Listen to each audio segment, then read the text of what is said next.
Assalamualaikum warahmatullahi wabarakatuh. Alhamdulillahirrabbilalamin. Wassalatu wassalamu ala asrofil anbiya'i wal mursalin wa ala alihi wa sahbihi ajmain. Amma ba'du.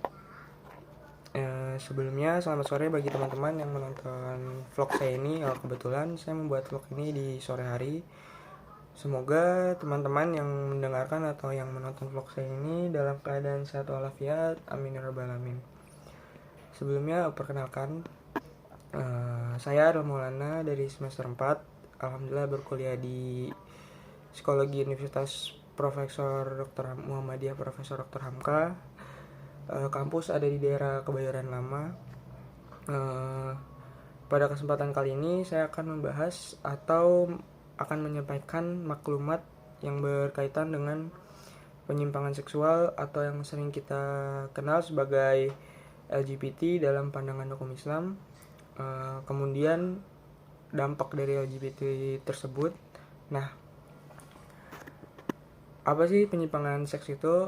Penyimpangan seks ini adalah hubungan seks yang tidak semestinya, kemudian juga melanggar larangan Allah dan dilakukan karena hanya memperuntutkan nafsu syahwat tanpa mengenal etika kehidupan sosial dan bertentangan dengan nilai-nilai ajaran Islam. Kemudian penyimpangan seks bisa dilakukan dengan orang lain ataupun sendirian.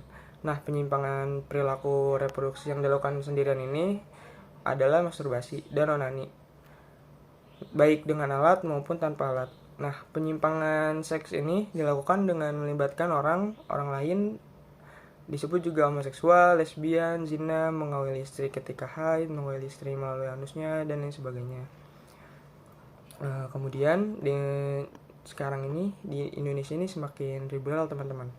Banyak orang-orang homo dan orang lesbi semakin giat mengekspos perbuatannya secara terbuka, bahkan berusaha mencari legitimasi dalil dari Al-Quran dan memelintir maknanya dengan tidak melihat kepada ayat-ayat, terus berkenaan dengan masalah yang ada. Hal ini disebabkan karena mereka hanya memiliki sedikit ilmu pengetahuan agama nih teman-teman. Belum banyak membaca tafsir dan hadis, terus juga tidak mengetahui usul fikih dan sarana-sarana ijtihad. Nah, sehingga menurut mereka tidak ada larangan nih dari Al-Quran dan hadis untuk melakukan homoseksual dan lesbian ini. Bahwa pelarangan terhadap LGBT ini ada nih di pelanggaran terhadap HAM. Kemudian homoseksual atau gay ini di dalam agama Islam disebut dengan istilah aliwat. Aliwat itu yang berarti orang yang melakukan perbuatan seperti perbuatan kaumnya Nabi Lut. Nah, pelakunya ini disebut alutio yang berarti laki-laki yang melakukan hubungan seksual dengan laki-laki. Nah, kemudian sedangkan istilah lesbian ini dalam agama Islam ini disebut dengan al-sihaq.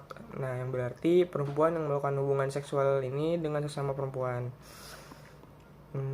Kemudian pasangan homoseks itu dalam bentuk liwat termasuk dalam tindak pidana berat atau dosa besar nih teman-teman, karena termasuk perbuatan keji yang merusak kepribadian, kemudian moral dan agama. Nah, dalam pandangan Islam sendiri, pada dasarnya Allah menciptakan manusia ini ada dua jenis saja, yaitu ya teman-teman pasti tahu lah, laki-laki dan perempuan. Allah berfirman, dan Allah menciptakan dua pasangan dari dua jenis laki-laki dan perempuan. Quran surat An-Najm ayat 345. Ayat tersebut nih menunjukkan bahwa manusia di dunia ini hanya terdiri dari dua jenis saja teman-teman, laki-laki dan perempuan, dan tidak ada jenis lainnya. Tetapi dalam kenyataannya kita dapatkan ada seseorang tidak mempunyai status yang jelas, bukan laki-laki dan bukan perempuan. Kemudian istilah LGBT ini tidak terlepas dari istilah lainnya, yaitu waria. Waria ini dalam bahasa Arab disebut al-mukhanats, adalah laki-laki yang menyerupai perempuan dalam kelembutan, cara bicara, melihat, dan gerakannya. Berkenaan dengan laki-laki yang mempunyai sifat keperempuanan atau sebaliknya dianggap oleh kalangan liberal sebagai given atau pemberian Tuhan. Kemudian memang benar, segala sesuatu adalah dari milik Allah SWT, tetapi perbuatan Allah itu ada yang sifatnya karena ikhtiar dari manusia itu sendiri. Nah, laki-laki yang mempunyai sifat keperempuan dan sebaliknya itu bisa terbentuk dari lingkungan sejak kecilnya. Nah, jika lingkungan keluarga membiarkan anak laki-laki bergaul dengan anak perempuan terus-menerus, bahkan mengikuti pakaian atau aktivitasnya, maka anak laki-laki itu akan terbiasa mengikuti sifat-sifat anak perempuan. Begitu pula sebaliknya nih teman-teman.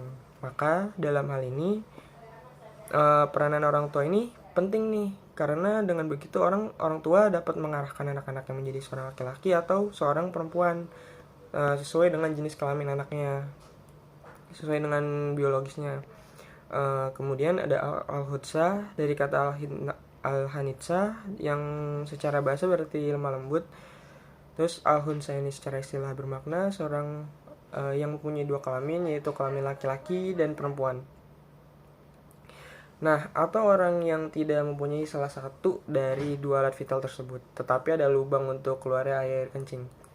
Nah, kemudian transgender itu tidak lepas dari upaya operasi ganti kelamin ya teman-teman, karena mereka yang transgender ada orientasi untuk mengubah atau mengganti jenis kelaminnya.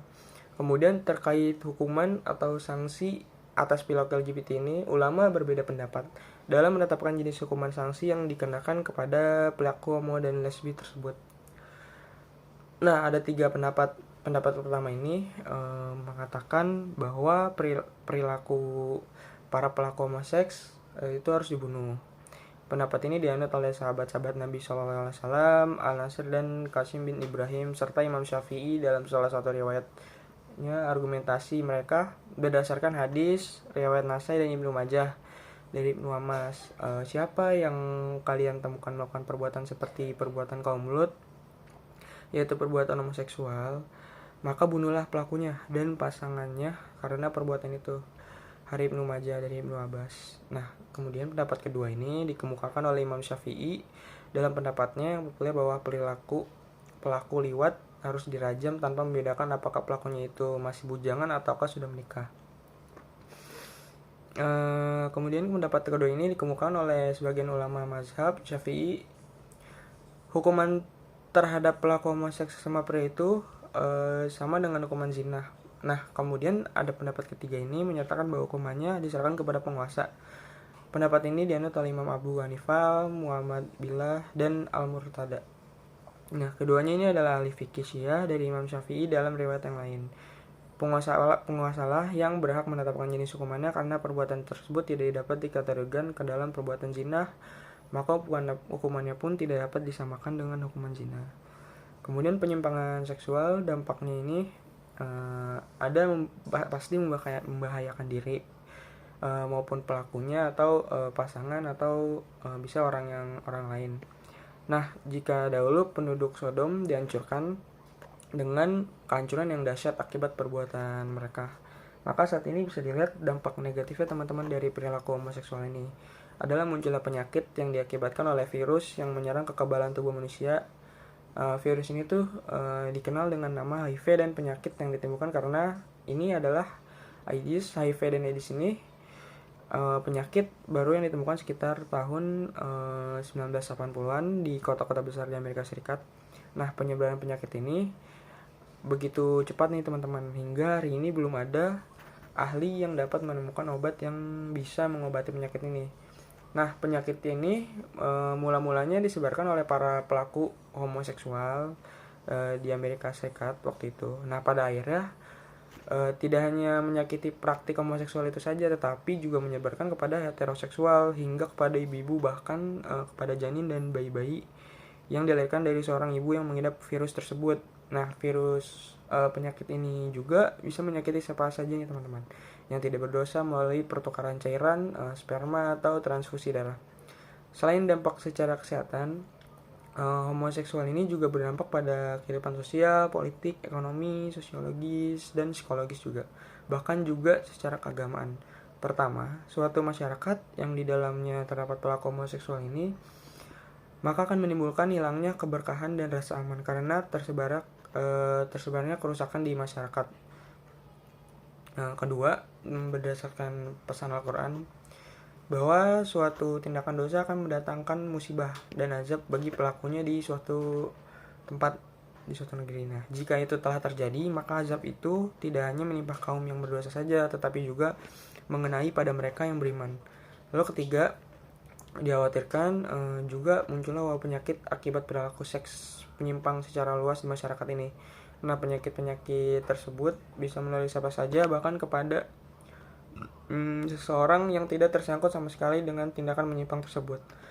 Lalu keempat, ada tindakan homoseksual ini bisa merusak moral dan akhlak, memicunya munculnya goncangan jiwa dan kelemahan sel-sel syaraf karena perilaku homoseksual ini hanya mengedepankan pelampiasan terhadap hawa nafsu saja. Kemudian yang kelima, itu orang yang memiliki penyakit homoseksual dan tidak ada niat untuk menyembuhkannya ini akan ada dalam tekanan, terus merasa terkucilkan dalam masyarakat yang mengakibatkan pergaulannya terbatasi. Nah, orang yang menjadikan perilaku homoseksual sebagai gaya hidupnya ini dikhawatirkan akan mempengaruhi lingkungan dan orang-orang di sekelilingnya. Baik, sekian maklumat yang dapat saya sampaikan pada video kali ini. Semoga teman-teman menambah wawasan kita semua. Terus apabila saya ada salah-salah kata, mohon dibukakan pintu maaf yang seluas-luasnya. Terima kasih yang sudah mendengarkan saya berbicara, kurang lebihnya mohon maaf. Dan semoga kita bisa berjumpa di lain waktu. Sekian, wassalamualaikum warahmatullahi wabarakatuh.